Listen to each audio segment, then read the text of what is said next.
Véritable success story de la radio Espace Guinée, les grandes gueules, détentrices des meilleurs scores radio en Guinée, de la meilleure émission talk show, a donné le créneau horaire du départ au bureau et du retour à la maison, récoltant depuis des années consécutives le titre d'émission la plus écoutée en Guinée, toutes catégories confondues. Un grand total de plus de 5 millions d'auditeurs ont été fidèles au talk show Les GG, diffusé jour après jour sur toutes les stations du réseau Adafo Média de 9h à 10h30, un exploit qui restera longtemps dans les annales de la bande FM en Guinée. Tous les soirs, vous avez accès à cette émission évidemment aussi sur Suite FM Guinée. Sinon, ça se passe sur Espace TV juste après le JT. Il faut le rappeler, ce nouveau cheval de bataille pour le gouvernement guinéen. Le secteur de l'éducation, des opérations de contrôle physique lancées début février, débouchant donc sur une mesure provisoire de gel du salaire de plus de 10 000 agents, ont eu le mérite d'échauffer donc la bile à plus d'un acteur. Une opération dont la finalisation se poursuit alors même que plusieurs enseignants donc voient leur emploi menacé du fait de la grève du SLEG, donc à laquelle ils ont souscrit.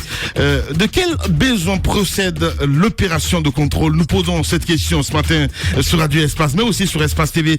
Doit-on y voir une mesure pour contrer donc la grève du SLEG? Vous le voyez à l'écran. Notre invité ce matin, mesdames et messieurs, le docteur Alpha Amadou Banobari, il faut le rappeler, conseiller à la présidence de la République chargé de l'enseignement supérieur. En parlant justement de cette grève, de la grève du SLEG, lancée il y a seulement 2 jours. Aujourd'hui, les victimes ne sont pas que du rang des élèves. Outre incompréhensiblement les enseignants qui se voient simplement mutés ou remplacés pour avoir adhéré à la démarche d'Aboubacar Souma, les grands oubliés, ce sont aussi ceux qui cherchent leur pitance auprès des écoles privées du pays.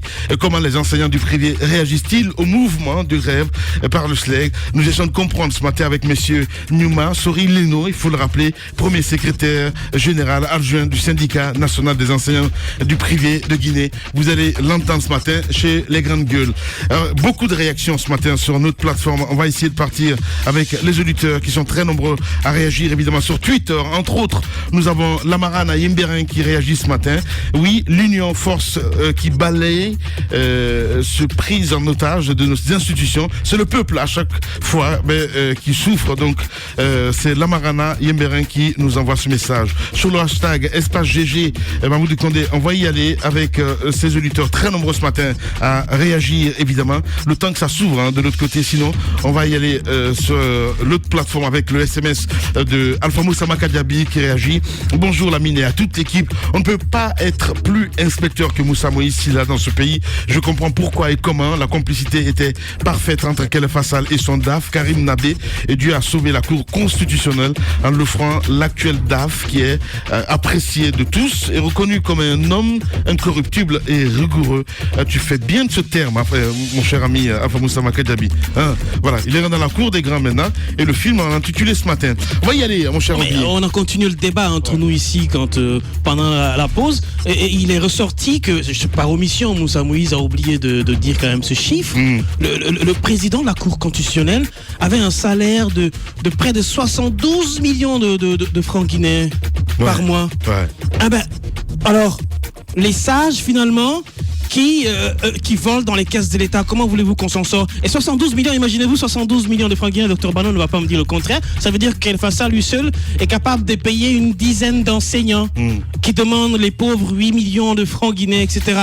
Et lui-même, Dr Banon, en tant que docteur conseiller à la présidence, n'a même pas un salaire de 4 millions. Donc voyez-vous, donc il a raison. Oui, mais j'ai vu sa fiche de paye tout de suite. Mon cher Obi. Oui, mais il a sorti tout de suite, il est là et je suis pas en train de dire il va pas dire le contraire, il a 3 millions et quelques de francs guinéens par mois. Non, mais il est assis ici. On rigole pas avec ça. Mais c'est pas de la qu'on n'en parle pas aussi, justement. Non, mais le salaire, c'est sacré, mon cher ami. Non, mais je suis désolé. C'est pas sacré. Si. À partir du moment où il m'a montré sa fiche de paye, ce n'est plus. Mais attendez, quand même. Ce n'est plus il te l'a montré, mais t'as pas dit ça au monde entier, mon cher Obi. On va pas faire à la fois des Oussou et comment je vais dire, et Tamaro hier. Alors ce qu'il faut dire, c'est qu'aujourd'hui je pense que la situation est... On comprend bien pourquoi ces gens de la Cour constitutionnelle se mangeaient les dents. Il y a de gros salaires qui sont là, au-delà des sorties d'argent faramineux. On m'apprend autre chose qu'on va vérifier, c'est qu'il n'y a jamais eu véritablement 3 jours de séminaire à Mariador Palace. pour 1 milliard et quelques pour près de 1 milliard de francs guinéens, un séminaire d'un jour. Je pense qu'il faut qu'on fasse très attention. Dans ce pays, finalement, personne n'est en sécurité, aucune institution n'est bien gérée, tout le monde ne fait qu'à sa guise, chacun veut se remplir la poche et le pays n'avance pas. Voilà, donc la suite de ce film, si on peut appeler ça comme ça, peut-être avant décembre, mon cher Tamba. Absolument. Ben oui. Ça deviendra trilogie. Ce qu'il y a à dire, c'est qu'il faut raser. Oui. On l'a dit. Mais je l'ai dit ici. Il faut le répéter. Voilà. Il n'y a Parce pas qu'il n'y a aucune crédibilité. Il n'y a pas que Kélé Fassal qui est concerné par ce dont nous sommes en train de parler. Je pense qu'il faut raser. Certes, il a la responsabilité du bon fonctionnement de cette institution dont il était le président. Oui. Ça, c'est un fait. Mais au-delà de cela, il y a des gens qui répondent pas aux critères d'éligibilité pour la Cour constitutionnelle. Je pense qu'il faut... Le président de la République ne peut pas s'arrêter à Kélé Fassal parce qu'il a vu la démarche qui a été celle de ces conseillers-là. De ce point de vue, eux-mêmes ont violé la loi. Motion de défiance et ensuite tout ce que vous savez autour. Ceux qui ne répondent pas à l'âge, c'est aussi un autre critère à prendre en compte. Mais des conseillers comme ça, surtout en période électorale, et l'opinion doit le savoir, surtout en période électorale, ils voient leur budget. Parce qu'aujourd'hui, leur budget a autour de 2 milliards. Mais vous vous retrouvez en période électorale, on est en 2015, vous avez eu un budget particulier qui avoisine les 5 milliards de francs guinéens. L'opinion doit bien se poser des questions. Et je vais rapidement dire que non, ce n'est pas une indiscrétion de la part de Roby de parler de ce salaire du docteur Bano en parlant de 3 millions. Pauvre Bano. Non, mais oui, mais quand même, quoi, les gars. Non, mais il est là, non? Nous sommes dans un contexte où nous parlons de la rémunération du salaire des enseignants en général. Et moi, je vais vous dire, je connais un professeur. Quand je dis professeur, c'est pas quelqu'un qui va enseigner. Non, quelqu'un qui a ce grade-là, qui est médecin, qui touche 1,5 million. Merci. Par mois. Allez-y. Et ben voilà. Et d'ailleurs, en période électorale, vous me tendez deux micros, ça fait bien. Non, mais tu prends l'autre micro, c'est mieux. En période électorale, on est en train de parler. C'est parce que tout simplement, la case cour constitutionnelle a brûlé. Alors, imaginez un peu le scénario à la CENI pendant la période électorale. Faut qu'on s'y intéresse. Ouais. Sortons les notes là-bas, on verra. Bien. Allez-y, madame Mafoudia. Alors, Tamba dit qu'il faut raser. Il oublie juste que celui qui doit s'y mettre est le véritable problème. Parce que même s'il n'est pas directement lié à certaines situations, mais il cautionne pas mal de choses. Et le chef de l'État que nous avons, il n'est pas un modèle en matière de respect de nos lois. Et c'est là que vient le problème. Ça date de loin, c'est à tous les niveaux. Moi, ce sur quoi je veux intervenir rapidement, c'est par rapport à cette grève du SLEG. Aujourd'hui, on a une autre semaine qui a démarré là, et nous sommes mardi. Aujourd'hui, c'est vrai, on constatera qu'il y a quelques élèves qui sont partis. Mais encore une fois, et je ne comprends pas le silence du gouvernement. C'est vrai que par moment, il y a des sorties sur la RTG. Aujourd'hui, le gouvernement dit qu'il ne peut pas faire face à cette demande. D'ailleurs, le SLEG demande une négociation. Mais ce qui est important aujourd'hui, c'est de communiquer, expliquer aux Guinéens comment est-ce que l'État ne peut pas faire face à cette demande. Mais ça ne sert à rien de bouder, de rester dans son coin comme ça pendant ce temps, 2 jours, 3 jours de cours non enseignés. C'est un véritable problème pour l'élève. Je pense qu'il ne faut pas qu'il vienne après un sapeur-pompier quand ça va. Parce qu'hier, les routes étaient barricadées sur la route Le Prince. C'était compliqué par là. Il ne faut pas venir un sapeur-pompier. Tout ce qu'on demande, c'est de la communication. Dire en quoi l'État ne peut pas faire face. Tamba l'a dit hier. Aussi que le SLEG nous dise en quoi l'État peut le faire. On a juste besoin d'explications, mais d'arrêter de bouder. En ce moment, c'est juste un jeu d'enfants et les victimes, ce sont les enfants. Bien. Allez, cette réaction du demande Suleiman Konaté depuis du Breka, la grève dans le secteur de l'éducation est une situation paralysante pour nos enfants, pris en otage par une équipe gouvernementale qui se plaît à maintenir son peuple dans la précarité pour mieux l'exploiter. Un pays qui décide d'investir dans l'éducation et la recherche est un pays qui croit à son avenir. Des contractuels sans formation pédagogique pour enseigner. Qui y pose cette question? C'est cela la réforme. Nous restons toujours avec les auditeurs. Dans un instant, le débat avec Dr Bano. Radio Espace, les grandes gueules. Leur spécialité, c'est la démesure totale. Tant qu'ils ne changeront pas, nous ne changerons pas non plus. Les grandes gueules, à suivre tous les jours sur la radio d'opinion. Radio Espace. Avec un autre invité dans ce studio, Moussa Moïsila. Docteur Bono, bonjour. Bonjour. Merci donc d'être parmi nous ce matin. L'école de la République se porte assez mal. Une crise secoue le secteur de l'éducation. Et votre analyse là-dessus et quelle piste de solution? Parce que nous avons entendu hier que des mutations assez rapides ont été effectués dans les rangs des institutions d'enseignement supérieur. Certains enseignants se sont vus mutés, oui, parce que nous avons eu accès à certaines notes de mutation pour fait de grève, nous dit-on. Est-ce que vous êtes informé de cela? Non, pas du tout. Vous savez, la gestion de la grève se fait au niveau du gouvernement. Vous avez une équipe de négociateurs, vous avez des ministres sectoriels, et puis vous avez le Premier ministre lui-même qui est, du point de vue de la Constitution, celui qui est en charge de toutes les négociations du dialogue social. Ce n'est pas un sujet pour le moment qui est traité au niveau de la présidence de la République. Je dois rappeler que si le président intervient très rapidement dans cette grève, ce qui va être dit encore dans cette même émission, c'est qu'en réalité, il se mêle de tout et de rien. Il y a des personnes qui sont commises à des tâches bien précises. C'est à elles de prendre leurs responsabilités et d'agir en toute connaissance de cause. La présidence de la République s'occupe des questions stratégiques, de prospective, d'orientation générale. Et lorsque on atteindra un niveau où la présidence sera dans l'obligation d'intervenir, elle le fera. Tel n'est pas le cas pour le moment. Mais de loin, comment vous voyez tout ça, Dr Bano? Vous êtes dans ce milieu, on l'a rappelé, vous êtes un fin connaisseur en tout cas de notre système éducatif. Comment on est arrivé là? Alors, ça remonte de très loin. En fait, l'école guinéenne est malade depuis très longtemps. Et ce n'est même pas l'école simplement. C'est la société guinéenne, c'est l'État guinéen, c'est son administration qui est malade depuis très longtemps. En fait, quand on le disait il y a de cela quelques années, j'ai été probablement l'un des premiers à le dire publiquement, on considérait que je suis un pessimiste de nature. En réalité, il y a des dysfonctionnements relativement importants. Les grandes gueules. Juste pour savoir de quoi je parle. À un moment donné, on nous a dit ajustement structurel. C'est-à-dire qu'on a réduit le personnel de l'administration et on a décompressé l'administration publique et on est resté pratiquement dans une situation d'ajustement structurel pendant très longtemps avec une absence de recrutement. À un moment donné, on a dit, voilà, il faut scolariser. Et on a dit, il faut recruter. On a laissé les vannes ouvertes et on a recruté au rabais parce qu'il y avait un programme éducation pour tous, il fallait scolariser pour tous les enfants. Et on a utilisé les stratégies les plus rapides, les plus raccourcies pour pouvoir recruter.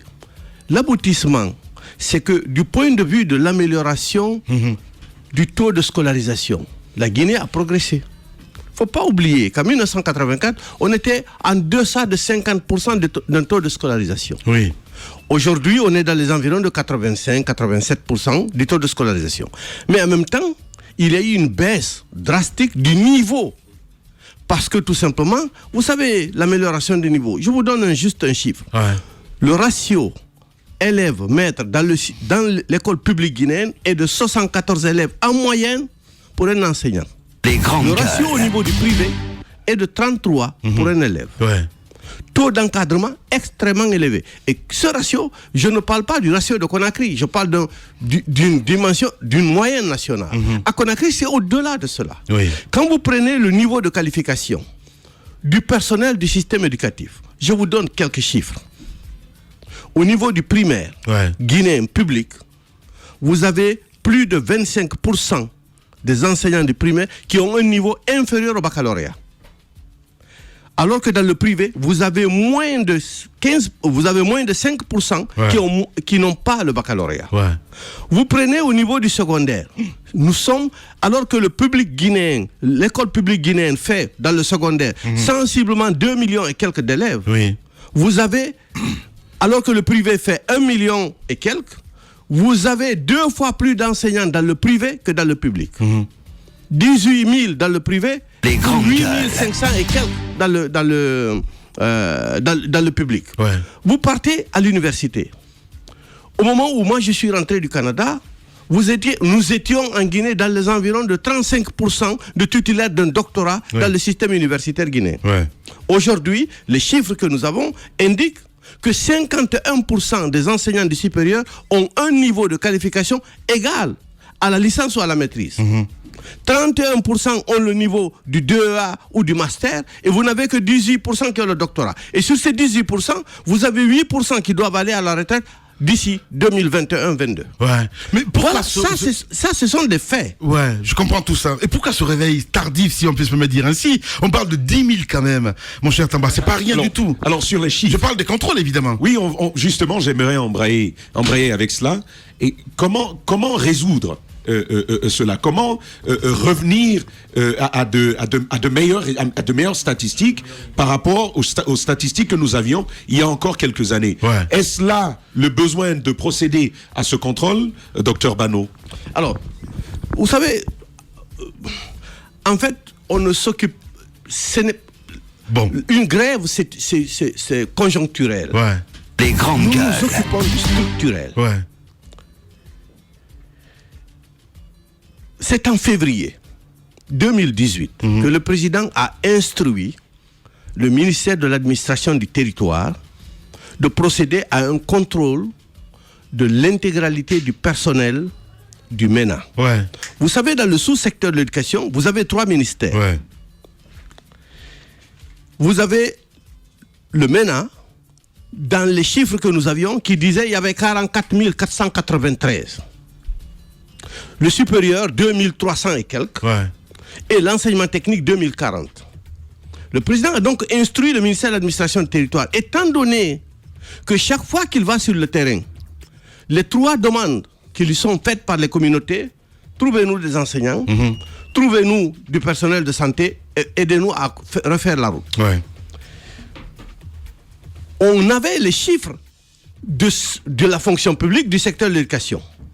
On a voulu utiliser, le président a souhaité utiliser l'administration du territoire, qui est le ministère le plus représenté sur l'ensemble du territoire national. Bien. Donc, commencer par ce ministère. Et voilà, puis on dit, voilà, utiliser le service. Aujourd'hui, les syndicalistes ne comprennent pas. On a eu Abakar Soumana de 9 fois ici à l'antenne. Je comprends tout ça. Attendez, parce que Guirassi, je vais vous dire. Non, pas du tout. Regardez, je vais vous dire une chose. Les contrôles sur le personnel de la fonction publique ont commencé en 85. Ouais. Lorsqu'on a créé le ministère de Mamouna Bangoura. Depuis lors, chaque 3 ans ou 4 ans, il y a eu un contrôle. En 2000, c'est le syndicat lui-même qui a fait le contrôle sur les contractuels. Je peux vous sortir les résultats que pratiquement chaque 4 ans ou 5 ans, il y a du contrôle en Guinée. D'ailleurs, la Banque mondiale est arrivée à la conclusion que la biométrie en Guinée, ça ne marche pas. Parce que chaque fois qu'on a fait, on était à un chiffre, on fait la biométrie, on a des chiffres qui augmentent encore. Tout le monde est fatigué de la Guinée parce que tout simplement on n'arrive pas à stabiliser. Vous savez que le premier poste de dépense de l'État guinéen, c'est le personnel. Et le ministère de l'Éducation nationale, les 3 secteurs, constituent sensiblement 50% de la fonction publique. Avoir un contrôle, vous le connaissez puisque vous êtes un entrepreneur. La charge financière que vous avez dans cette entreprise, en dehors de votre groupe électrogène, c'est probablement vos travailleurs. C'est pas pour rien, quand on fait un ajustement, on commence par licencier des personnes. Depuis 2010, le président a donné des instructions, il y a eu 25 000 recrutements dans le secteur de l'éducation. Aujourd'hui, les chiffres que nous avons indiquent qu'il y a 3 000 salles de classe sans enseignants. Qu'il y a 3 000 salles de classe dans lesquelles ce sont des classes multigrades. C'est-à-dire une classe comme dans le Coran, où il y a CP1 et CP2. Vous avez des classes qu'on appelle double vacation. C'est-à-dire qu'on ne peut pas étudier toute la journée. On est obligé d'étudier une partie pour que les autres étudient. Donc, à partir de ce constat, le souhait du président, c'était d'avoir une situation exacte du personnel. Ouais. On a donc demandé au chef de quartier, au président de district, au sous-préfet, au préfet et au gouverneur de procéder à la collecte des données.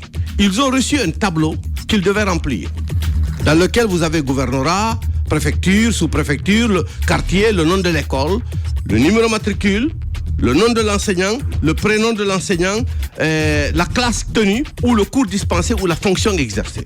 Ce travail a été fait à partir de février.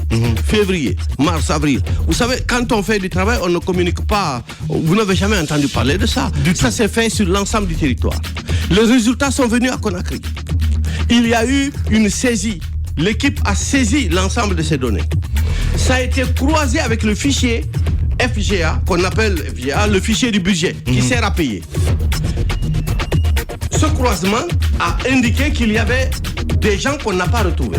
On a trouvé dans le fichier, en croisant, 4500 enseignants guinéens dont le salaire n'est pas domicilié au lieu où ils travaillent. Bien. Alors je vais vous donner un exemple. La raison pour laquelle je lui ai montré mon bulletin de salaire, ce n'est pas pour le salaire. On a quitté Gamal en 2005. On a été transféré à Sonfonia. Ça fait 13 ans. Écoutez, mon salaire est domicilié à Gamal Abdel Nasser. Jusqu'à présent? Jusqu'à présent. Bien. C'est la même chose pour le cas de Kaokare. C'est-à-dire qu'il a quitté la DCE pour l'eau. Son salaire n'est pas parti. Bien. 4500 enseignants travaillent dans un endroit et reçoivent leur salaire ailleurs. L'autre des choses que nous avons constatées, c'est que nous avons constaté qu'il y avait 20 000 et quelques enseignants du primaire. On a trouvé 8 535 au niveau du secondaire et 3 000 et quelques au niveau de la direction. Ce qui nous a donné 32 000. Par rapport aux 42 000, il y avait donc une marge, un écart. Et donc, la décision a été prise, puisque c'était l'ouverture, de geler ce salaire pour que les gens se présentent. Bien. Parce que dès que le salaire est gelé, les gens se sont présentés. Et en moins d'une semaine, Oui. tous ceux qui sont présents en Guinée, 999 de l'enseignement supérieur, qui sont logés à l'intérieur du fichier du préuniversitaire, 998 ont été payés. Toutes les universités de l'intérieur du pays, tous les centres de recherche sont logés à l'intérieur du fichier du MENA. 444 de l'enseignement technique sont gérés à l'intérieur du fichier. Bien. On a retrouvé 2000 et quelques du préuniversitaire et le total aujourd'hui, on est dans les environs de 3000 et quelques qu'on a retrouvés qui ont déjà été payés. Et il reste 7222 Bien. qui n'ont pas été retrouvés, dont nous attendons leur présence parce qu'il faut qu'ils viennent là où ils sont. Parce que le salaire là, il est domicilié dans des préfectures. Bien. Tu viens dans la préfecture et tu vas dire à la DPE, au directeur préfectoral d'éducation, au préfet, où tu étais lorsqu'on faisait le contrôle, parce que c'est eux qui ont fait le contrôle. Bien. S'il s'avère qu'il y a un acte qui te mute ailleurs, en ce moment tu recevras ton salaire. Bien, docteur Bano Barry, il faut le rappeler, au conseiller à la présidence de la République chargé de l'enseignement supérieur. Ça fait mal à la tête tout ça. Depuis le matin, on parle que des chiffres ce matin. Peut-être que Ruby va nous aider dans la deuxième partie. Mesdames et messieurs, préparez-vous. Une pause et derrière, on prendra les gants dans ce studio. Véritable success story de la radio Espace Guinée, les Grandes Gueules, détentrices des meilleurs scores radio en Guinée de la meilleure émission talk show, a donné le créneau horaire du départ au bureau et du retour à la maison, récoltant depuis des années consécutives le titre d'émission la plus écoutée en Guinée, toutes catégories confondues. Un grand total de plus de 5 millions d'auditeurs ont été fidèles au talk show Les GG, diffusé jour après jour sur toutes les stations du réseau Adafo Média de 9h à 10h30, un exploit qui restera longtemps dans les annales de la bande FM en Guinée.